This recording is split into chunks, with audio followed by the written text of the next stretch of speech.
Welcome. Do you Hi. guys mind introducing yourselves to our viewers? That's Martina. She's a deaf mute.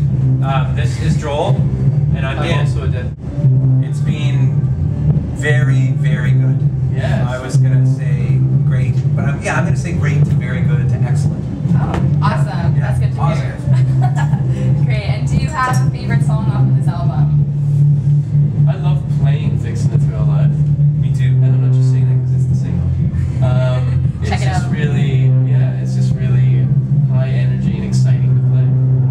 Yeah, and I like playing Pick Up the Phone. Definitely. Yeah. Do you have a favorite song in general right now that perhaps you listen to before you go on stage?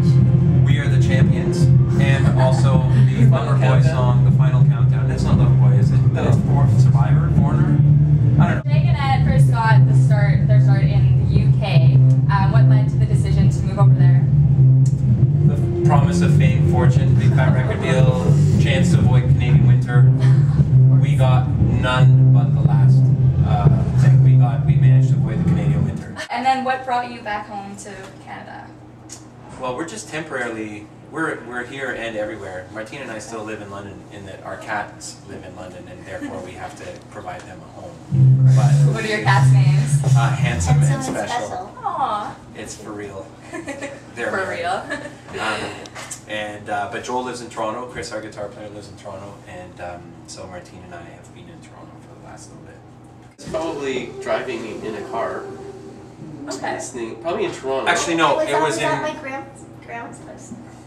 Really? No, when we used to hang at my grandma's house. No, but we heard remixes of our stuff on No, that's on the dance BBC. floor. On That's no, In on London? Radio 1 in London on Pete Tong's show one time. We heard it once in London, and then we heard it when we were in Toronto. Yeah, at Tina's grandma's house. Cool. Did a little dance, jumped around. I never get over that. I never stopped feeling really awesome about that. Yeah. When you're sitting in a restaurant and suddenly. That's me. Yeah. And all this success led to Cyndi Lauper asking you to write a song for her. Can you tell me a little bit about that? She had a little crush on me. Yeah. And so actually Joel decided not to come to the session. So Yeah, it was a little awkward, and so I just let Dan and Tina deal with it. And she was pretty. She was cool, man. She was great. She came to our house first. We had a bottle of wine, and then we went to We get had a bottle to and somewhere. at like noon. Yeah. But in London, that's like really late to start drinking. So, and then we sat in a little basement studio and wrote a song together. And she sang the song once, and then that was the vocal for the song. Wow, one take. Yeah, a couple of fixes, it was one real take and then like one half chorus redone. It was pretty, and both Tina and I were like, when she started singing, I had never heard somebody sing as loud in my life as she did. Like, we were in a room and I was deaf from her. I didn't know you could do that. And she was amazing at it too. She like got out of her chair, stood in front of the mic, sang the song, sat down. It was like, let's get something to eat. And what is the song called, and where can our viewers see it? It's called Or hear it? Grab a Hold is the name of the song, and it's on an album called Bring Ya to the Brink, Okay. which she got nominated for a Grammy for. I think she lost to somebody huge, like the biggest dance record of the year. Got nominated for the dance record Oh, wow. against Justice. I think there was no justice. And what musicians did you look up to when you were younger? Cyndi Lauper, one of them? Yeah, Joel did too, which was even more ironic that you couldn't be there. Who else? Just mime the words to me and I'll tell the people. Sign language. Yeah. my dad. Oh yeah, Joel's dad's a musician. Oh, wow. What's his name? Or what's his band? Nightlife is his band. Okay. They played during the day. He toured in Ontario with a band called Robbie Lane and the Disciples. That would be his claim to fame, I suppose.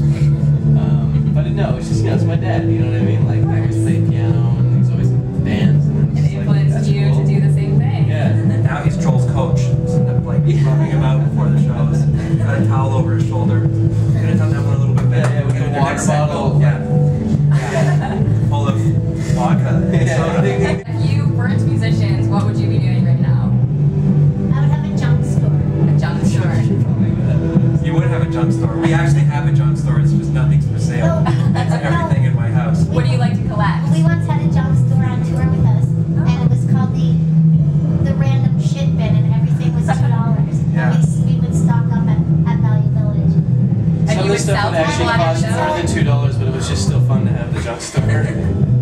Yeah, we didn't make any money on that one. I found the No. remnants of the junk store in a No, box of stuff. we didn't make any money, but it was like we bought $12 of stuff, and then at the end of it, We like broke even? yeah, we totally broke even on the junk. And it was just fun to collect junk for. Yeah, it was also lit Keeps by you a busy It on was the road. also portable my bike reason ride. to have us steer out of the way to go to Valley Village.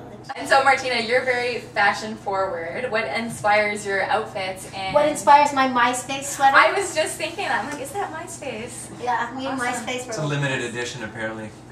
Okay. Yeah, we're gonna put it for sale on MySpace. No, what inspires my comfortable clothing? This is the uncomfortable van. I don't know. I guess I just like to, you know, you spend so long making the songs and making them sound right.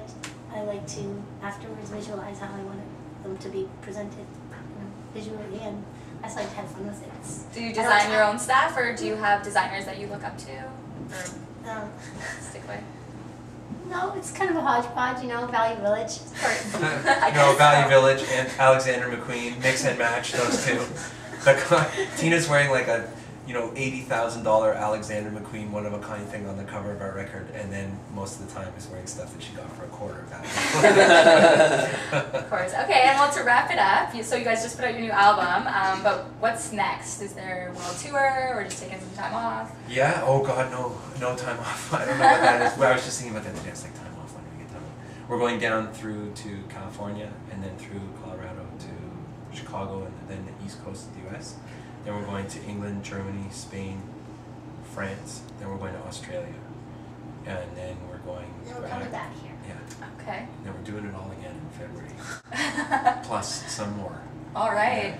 Well, great. You guys will have to check that out. That was Dragonette.